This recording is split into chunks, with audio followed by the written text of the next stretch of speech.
hope that at the end of this session, we will be able to use this in randori.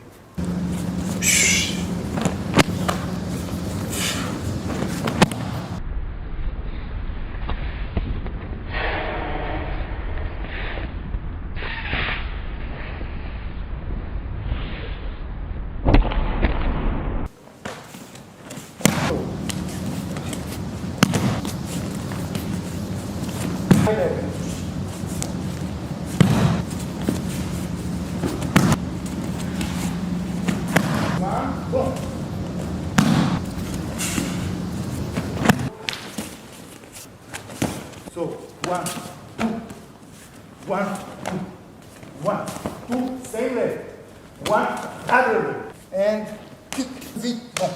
So, jig, boom, jig, boom, and bump.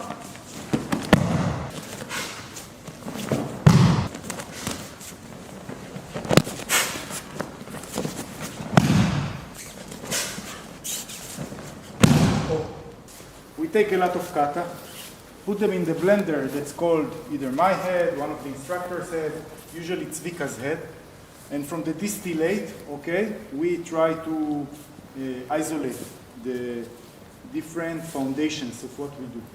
So we better think of these positions as flowcharts.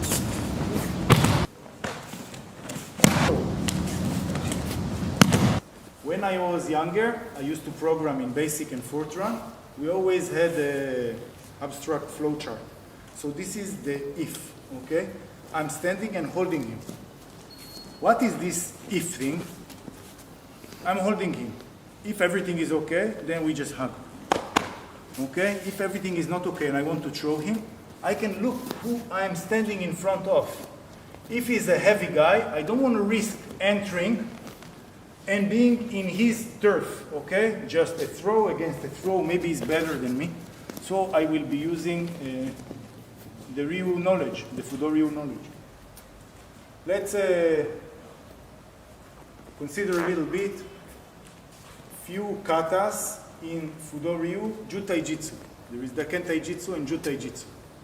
These katas, like Saka Otoshi and Fusetsu no kata, they deal with the deciding factors of using kicks in combination with throws. Kicks with throws. We'll see a few examples, and I hope the whole thinking, okay, of this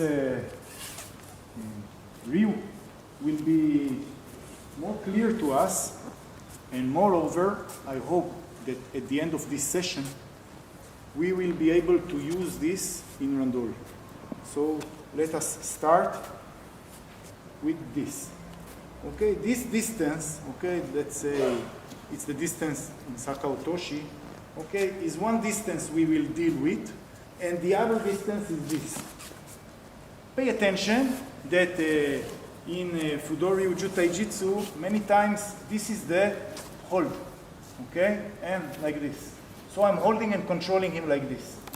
But we will substitute this hold, okay, which has a lot of reasons in Japanese wear, okay, wardrobe, ancient Japanese wardrobe, with this hold that for us is way more useful.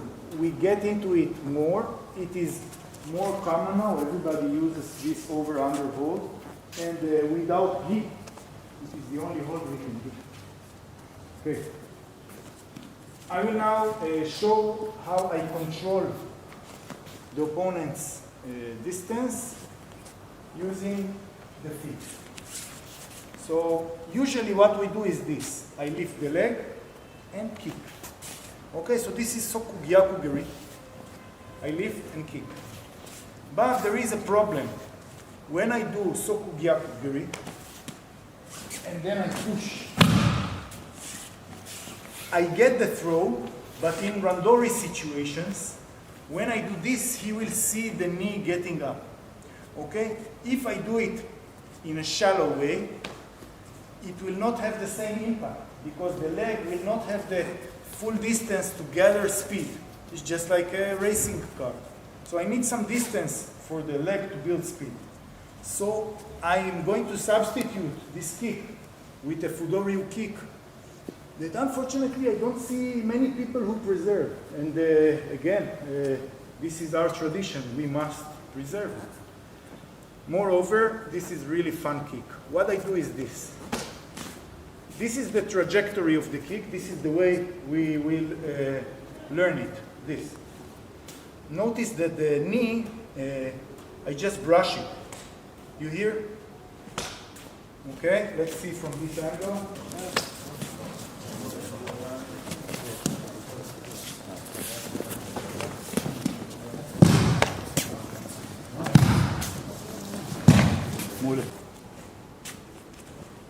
So this is the trajectory.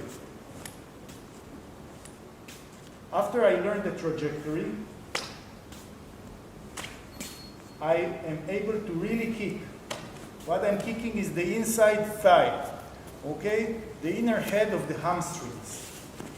If I want to do really damage, I'll do it near the knee. Okay, so I'm kicking this.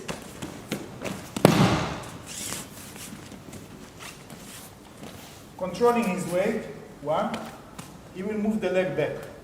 If he does not move the leg back, this leg will be useless. The whole weight will be here. I will go here with a jig step, move everything here, and do also go back. A few more times.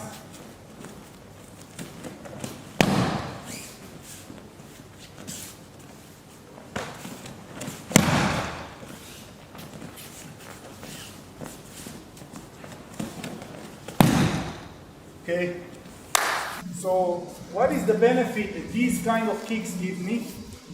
Instead of lifting the knee high up, okay, the whole trajectory of the kick is beneath our belt level here.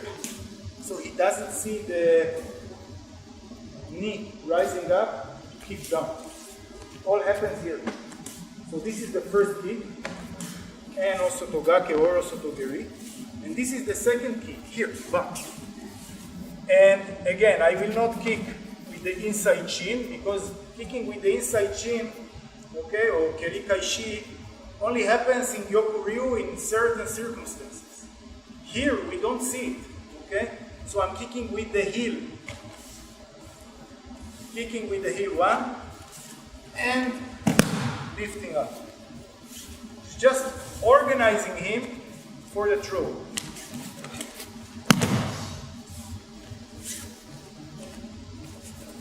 Below his eye level.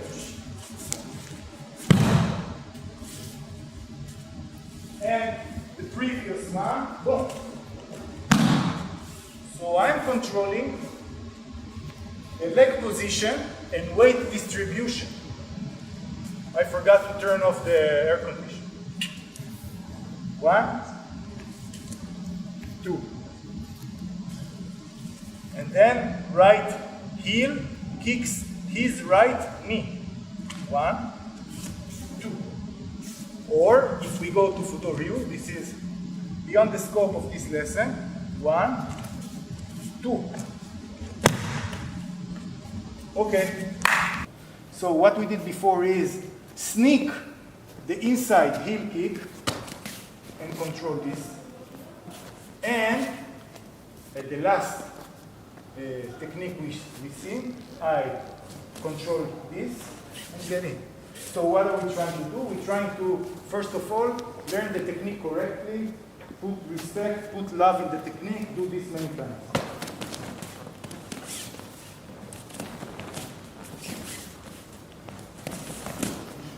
Okay, so now I have the uchikomi honed a little bit, and the other throw.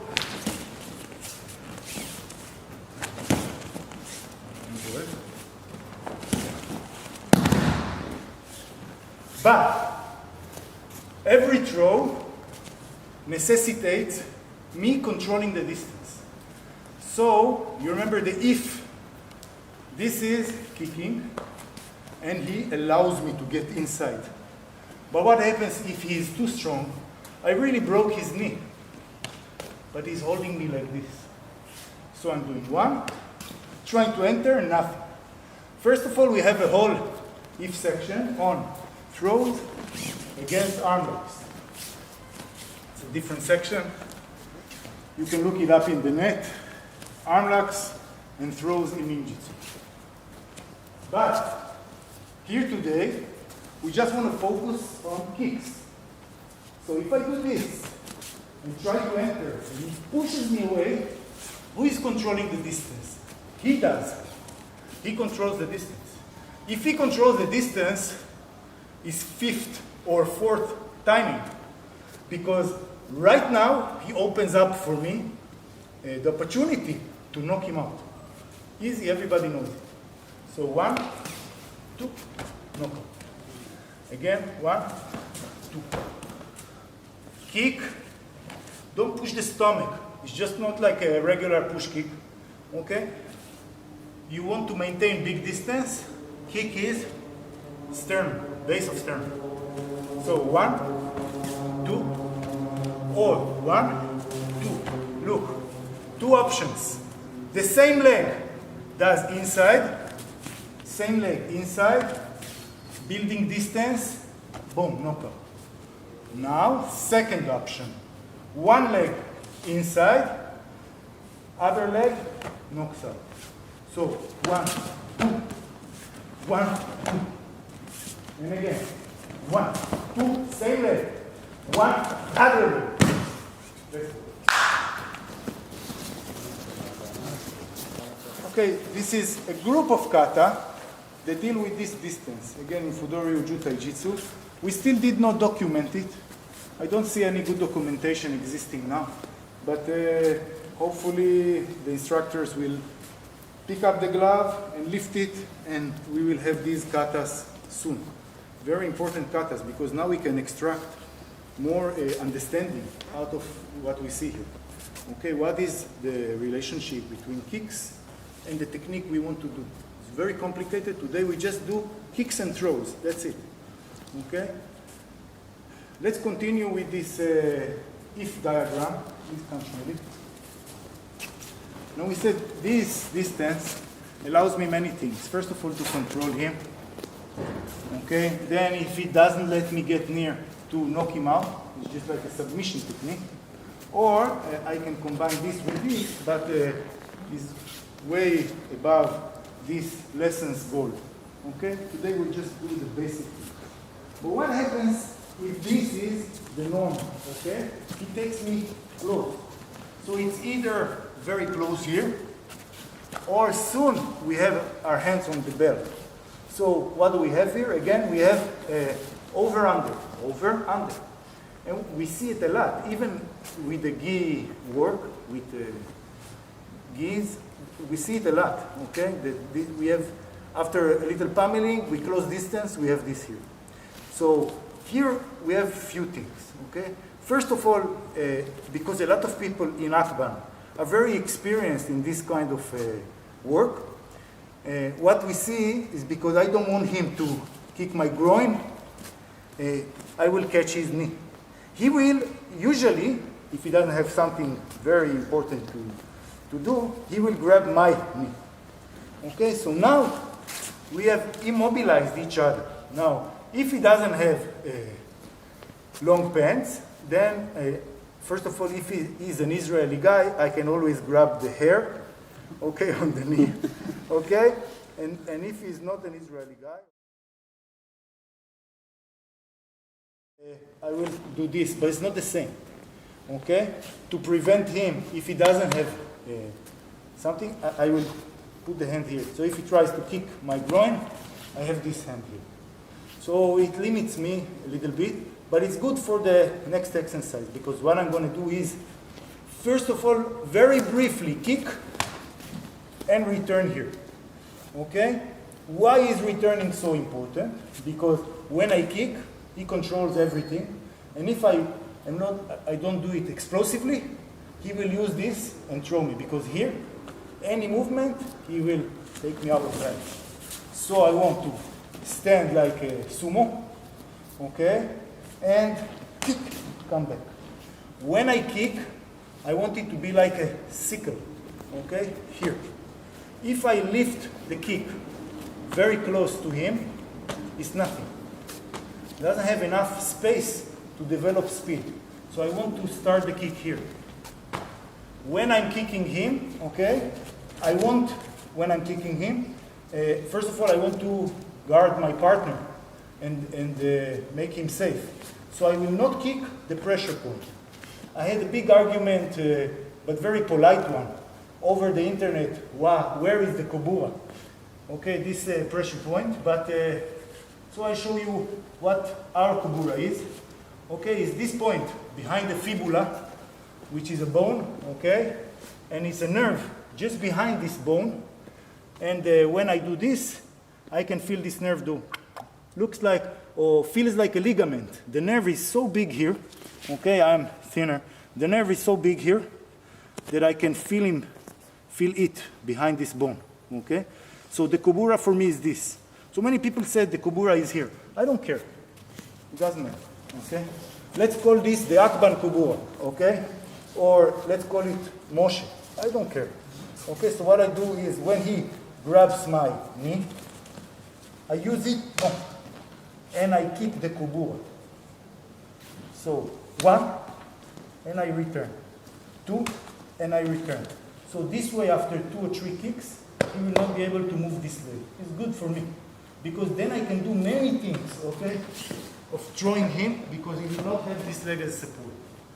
Again, advanced technique. Right now, we just do grabbing the knee, kicking the Kobura. Please. If I see that he's too imposing, I can force the throw on him. If he doesn't let me get near the throw, okay, then I have a submission, a knockout. If he closes distance and grapples with me, let's say over under, so first of all, if he immobilizes my knee, okay, what I have to do is immobilize his knee and do this. If he doesn't have tense, I can do this.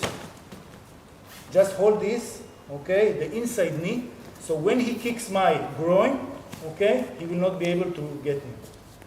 Okay, and this. Okay, but now let's move onward. I'm grappling for position. So by the way, if you don't do a lot of submission, the basic thing is, when I'm pushing him, is front shoulder, front leg, like this. If I do like this, it may be an opening for a technique, but it is incorrect. Okay, it's not a basic technique, because he can push me fairly easy, okay, if I'm standing like this. So we're standing like this, okay, and you can see this stance on many Greek vases. It's very ancient, okay. Also in Egypt, you can see this stance. Of course, without a gi. So, I'm standing here and I want to open him. So what I do is this jig, bang. Again, this is very important. Jig, bang. And he will move his leg back. So this way I'm pushing his leg back. Why is the jig so important? Look from this angle. When I'm standing and holding him in over-under, if I just kick inside knee or inside thigh, okay, I don't have any control over my position. I sacrifice my position. Now he can throw me back. Okay, because I didn't correct for our stance. In order to correct for our stance, I do a jig and pass the line that connects both his legs. Now I'm way over his center of gravity, and I can kick and return to my previous stance. Again. Now after doing this, I have the whole drill. I do pummeling, and now I understand. Jig, kick. Jig, kick.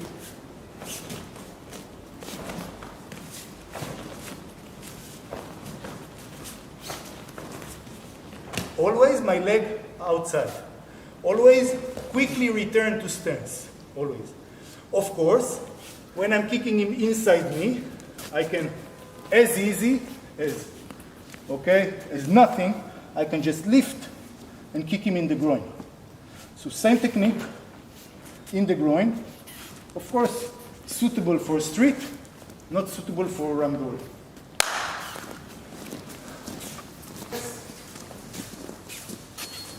Let's jump from Fudoryu into another kata in another system, Yokuryu, complete Shmuli.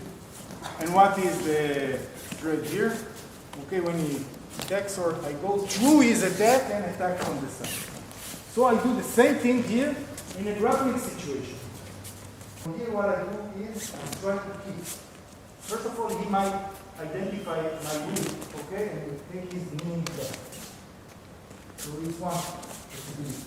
Other possibility is when I take his knee back. So here and very, very simple. Okay, so jig, boom. Jig, boom. Jig, boom. And again, jig, boom. Okay, this is one technique. We don't have a lot of time just to give it space. We'll move on to our next technique.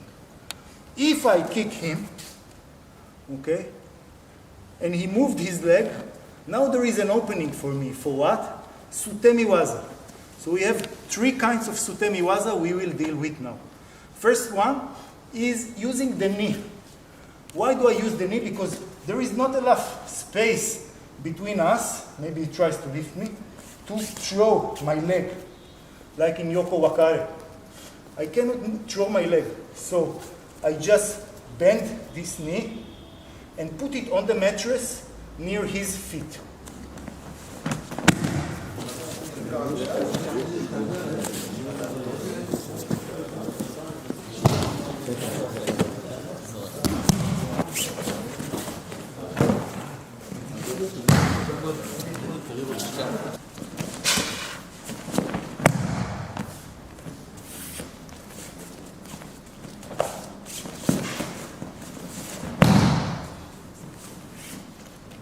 Other way of throwing is the same if I have space. Boom, I cleared his leg. Now I have more space. So what I do is throw the leg. Notice that I leave him, okay, in order for him, because he's like this, and I will throw him on his shoulder and part of his head. In street, very good. In dojo, not so good. So I'm letting him go. And bump.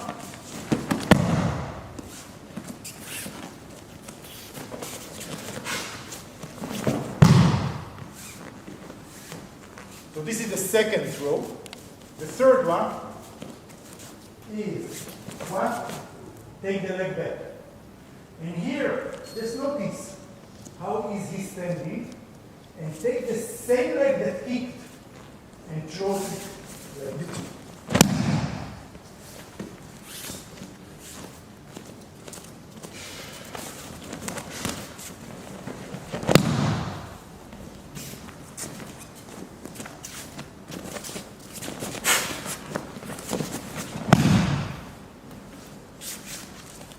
אף אחת לא טובה, שנייה.